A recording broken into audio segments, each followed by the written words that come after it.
So hello everyone, welcome in this Vandana's study studio. Power sharing की summary की बात हम करते हैं शॉर्ट में। तो started with the Belgium and Sri Lanka, दोनों में पावर शेयरिंग का प्रॉब्लम था, बट बेल्जियम ने बहुत अच्छे से अकोमोडेट कर लिया अपने कॉन्स्टिट्यूशन में 4 टाइम अमेंडमेंट करके। लेकिन श्रीलंका फेल हो गया क्योंकि उसने मेजॉरिटी कम्युनिटी सिंहलास के बेसिस पे सारी प्रेफरेंशियल पॉलिसीज बनाई and later on it lead civil war there. Right, ये छोटी सी स्टोरी पढ़ी। Then you learn is about the desirability of the power sharing, under which you learn is about the prudential reason of power sharing and the moral reason of power sharing. और last में आपने पढ़ा था different forms of power sharing, जहां पर आपकी book आपको 4 points देती है, लेकिन अगर क्वेश्चन 5 मार्क्स में आता है तो आप क्या लिखेंगे वो हम यहाँ पर डिस्कस करने वाले हैं। अभी हम बात करते हैं इस चैप्टर में कौन से इंपॉर्टेंट पॉइंट्स हैं जो आपको एग्जाम में रिपीटेडली पूछे जाते हैं एंड श्योरली आपके एग्जाम में इस चैप्टर से क्वेश्चन आता ही आता है। Right, so let's start.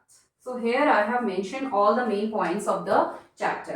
तो ये points आपने complete कर लिए, your chapter done, right? So when we talk ethnic composition, तो वहाँ पर हम बताते हैं उनका basically community और language wise जो group था वो कैसे बटा हुआ था। तो so in Belgium 3 main languages were there. Dutch जो कि मेजॉरिटी में बोली जाती थी, इसके अलावा जर्मन और फ्रेंच। जबकि इसकी जो कैपिटल सिटी थी ब्रुसेल, वहां पर जस्ट अपोजिट था, वहां पर जो है फ्रेंच लैंग्वेज मेजॉरिटी में बोली जाती थी और डच माइनॉरिटी में बोली जाती थी। राइट, तो ये एथनिक कंपोजिशन आपको क्लियरली लर्न कर लेना है। And similarly in case of Sri Lanka also, in case of Sri Lanka you learn that Sinhala language was spoken by many of the people and later on इसीलिए उसको ऑफिशियल लैंग्वेज बना दिया था। और यही मेन रीजन था, एक बड़ा पंगा जिसने करवा दिया था श्रीलंका में। Right, then accommodation of power sharing in Sri Lanka and Belgium. अब दोनों की स्टोरी हमने देखा हुआ था कि दोनों में अलग कंडीशन क्रिएट हुई थी। बेल्जियम ने पावर शेयरिंग को अच्छे से अकोमोडेट कर लिया था। उन्होंने अपने कॉन्स्टिट्यूशन को 4 टाइम अमेंडमेंट के थ्रू कुछ ऐसे चेंजेस लाए जहां पर उन्होंने हर चीज को इक्वल किया। सो इक्वल पावर शेयरिंग उन्होंने मैनेज करी and then accommodated and results were in a positive way. In fact Brussels जो है पूरे यूरोपियन संघ का एक आइडियल के फॉर्म में निकल के आया और उसको एज अ हेडक्वार्टर बना लिया गया।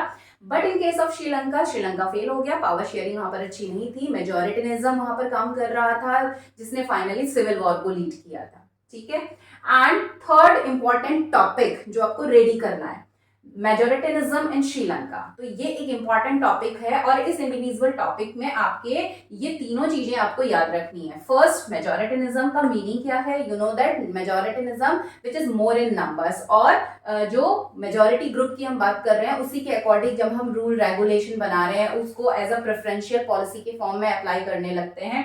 तो ये आपका 1 मार्क के लिए आपको याद रखना है। Then alienated, you may have a separate question why Sri Lankan Tamil feel alienated। तो उसके लिए आपको याद रखना है क्या क्या रीजन थे। तो हमने पढ़े थे क्या क्या रीजन थे। That Sinhala language was consider as a major official language there. Sinhala का जो लैंग्वेज था बौद्धिज्म, उसी को उन्होंने ऑफिशियल लैंग्वेज के फॉर्म में अडॉप्ट कर लिया था। And as well as other government seats and university schools is also reserve seats are even for the Sinhalese. तो इस तरह के जितने भी एक्ट उन्होंने बनाए, इसकी वजह से श्रीलंकन तमिल अपने आप को अलाइनेटेड फील करने लगे, अलगाव की भावना उनमें आने लगी। एंड अ लेटर पीरियड उन्होंने बोला या तो हमारा आप नेशन अलग कर दो, सेपरेट तमिल एलम हमें बना के दे दो। और ये चीजें जब एक्सेप्ट नहीं की गई तो उनके बीच में वॉर क्रिएट हो गया, अ वॉर लाइक सिचुएशन आ गई and it lead finally civil war.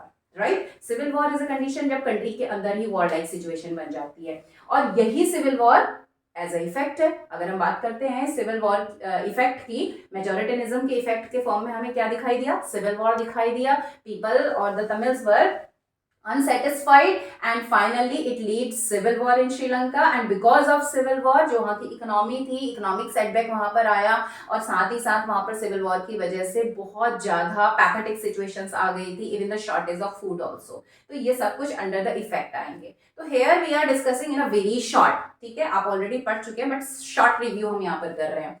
And third is a power sharing. तो पावर शेयरिंग क्या है? So we talk about the equal distribution of power for the better administration. तो यहाँ पर इस power sharing को आपको स्पेशली 2 पॉइंट्स के अंदर में समझाया हुआ है, is a prudential reason of power sharing and moral reason of power sharing. इन दोनों के बीच में ही आपको डिफरेंस क्लियर करना है। Here I am showing the difference between the prudential reason and moral reason of power sharing. तो आप ये प्रूडेंशियल और moral reason of power sharing को अच्छे से क्लियर कर लीजिएगा, it's a very important question. अब ये क्वेश्चन आपसे ओवरऑल 5 मार्क्स के लिए भी पूछा जा सकता है। what is the desirability, what is power sharing, what is the reason, in a different ways. At the same time, this prudential, moral को generally 3 marks में कम पूछा जाता है, but prudential reason is most of time asked under the 3 mark question also. Right तो ये आपको ध्यान रखना है, इट्स वेरी इंपॉर्टेंट. ये प्रूडेंशियल वाला आपको जरूर से याद करके रखना है. Comparatively this one is a important question. Right, moral reason, prudential reason.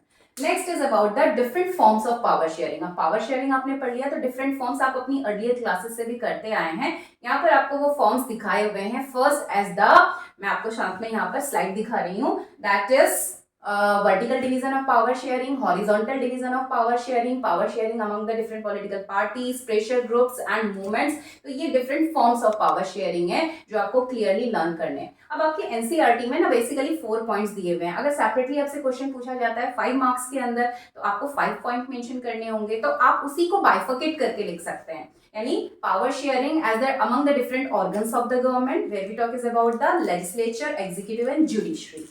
And India, this all system applied properly.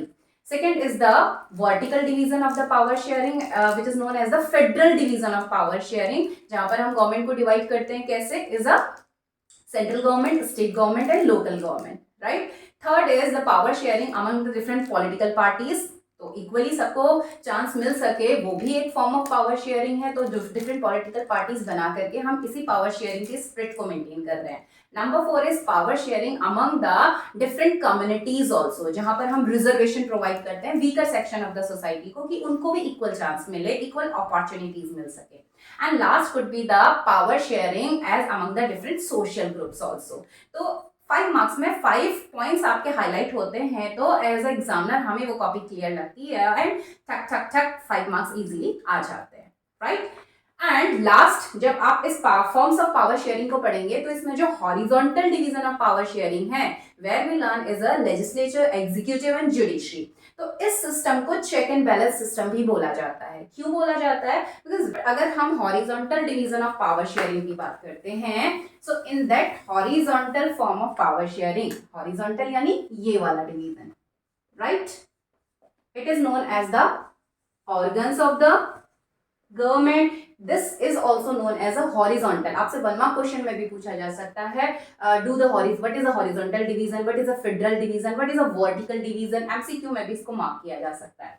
तो ऑर्गन्स कह लीजिए या हॉरिजॉन्टल डिवीजन ऑफ गवर्नमेंट कह लीजिए, तो यहाँ पर हम काउंट करते हैं is as legislature, executive and judiciary. They are playing their own role. Legislature का काम है लॉ बनाना, एग्जीक्यूटिव का काम है उसको कंट्री में इंप्लीमेंट करना, एंड जुडिशरी देख रहा है कि अगर वायलेशन हो रहा है तो उसको पनिश करना, है ना. तीनों के काम अलग अलग हैं, but at the same time they are keeping eye on each other also. यानी सपोज लेजिस्लेचर, जहां पर हम अपना पूरा लोकसभा राज्यसभा को काउंट कर रहे हैं, पूरा पार्लियामेंट आता है लेजिस्लेचर के अंडर में, तो लेजिस्लेचर डायरेक्टली नहीं बट इनडायरेक्टली कंट्रोल कर रहा है एग्जीक्यूटिव को, because executive is including all the ministry and our civil servant. जितने भी हम सिविल सर्वेंट्स काउंट करते हैं इसके अंदर आते हैं, तो ये इनको देख रहे हैं और ये भी ध्यान देता है कि लेजिस्लेचर में तो कुछ रॉन्ग नहीं हो रहा है. And very importantly is the role of judiciary, है ना.